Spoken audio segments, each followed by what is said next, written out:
அனைவருக்கும் வணக்கம். சற்றுமுன் வெளியான முக்கிய அறிவிப்பின்படி ரூபாய் நோட்டுகள் வைத்திருக்கும் அனைவரும் கவனத்தில் கொள்ளக்கூடிய மிக மிக முக்கியமான அறிவிப்பை மத்திய அரசு வெளியிட்டுள்ளது. இதுல என்னென்ன அறிவிப்புகள் வெளியாகியுள்ளன என்பதை பற்றி விரிவாக நம்ம வீடியோல பார்க்க போறோம். வீடியோவை கடைசிவரைக்கும் ஸ்கிப் பண்ணாம பாருங்க. வீடியோக்குள்ள போறதுக்கு முன்னாடி இந்த வீடியோ லைக் பண்ண பிரஸ் பண்ணிக்கோங்க.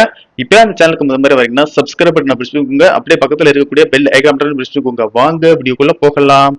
இந்தியாவில் கடந்த 2016ஆம் ஆண்டு ரூபாய் 1000 மற்றும் ரூபாய் 500 நோட்டுகளை பண மதிப்பிழப்பு செய்வதாக பிரதமர் மோடி அறிவித்தார்.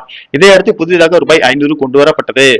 அதே போல 1000 ரூபாய் நோட்டுக்கு பதில் ரூபாய் 2000 நோட்டு அச்சடிக்கப்பட்டது. தற்போது 2000 ரூபாய் நோட்டுகள் புழக்கத்தில் இல்லை. இந்த நிலையில் ரூபாய் நோட்டுகள் விஷயத்தில் முக்கிய தகவல் ஒன்று வெளியாகியுள்ளது.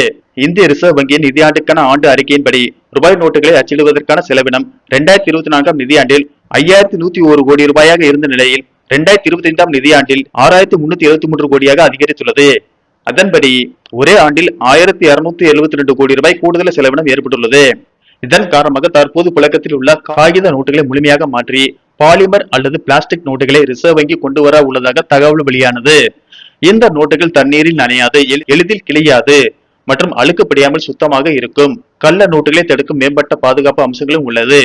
ஆகையால் இந்த காகித நோட்டுக்கு பதிலாக பிளாஸ்டிக் நோட்டுகளை கொண்டு வர திட்டமிட்டுள்ளதாக தகவல் வெளியான நிலையில் இதற்கு மத்திய அரசு விளக்கம் தந்துள்ளது.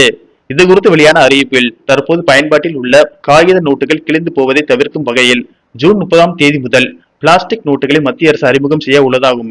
அன்றைய தினத்தில் இருந்து காகித நோட்டுகள் செல்லாது என்றும் பரவிய வதந்திகள் மக்களிடையே பெரும் பதற்றத்தை ஏற்படுத்தின. இந்த வதந்திகளுக்கு முற்றுப்புள்ளி வைக்கும் விதமாக மத்திய அரசின் பத்திரிகை தகவல் அலுவலகம் தற்போது முக்கிய விளக்கம் அளித்துள்ளது. அதன்படி பிளாஸ்டிக் ரூபாய் நோட்டுகள் அறிமுகப்படுத்தும் திட்டம் தற்போதைக்கு மத்திய அரசிடம் இல்லை என்றும் காகித நோட்டுகள் செல்லாது என்றும் பரவும் வதந்திகளை பொதுமக்கள் யாரும் நம்ப வேண்டாம் என்றும் அறிவுறுத்தப்பட்டுள்ளது. மேலும் இந்திய ரிசர்வ் வங்கி இது தொடர்பான எந்த ஒரு நிதி சார்ந்த தகவல்களையும் பொதுமக்கள் அதன் அதிகாரப்பூர்வ இணையதளம் மூலம் மட்டுமே சரிபார்த்துக் கொள்ள வேண்டும் என்றும் மத்திய அரசு கேட்டுக் கொண்டுள்ளது. இதன் மூலம் கடந்த சில நாட்களாக நிலையில் வந்த குழப்பங்களுக்கு தெளிவான தீர்வு கிடைத்துள்ளது. நன்றி, வணக்கம்.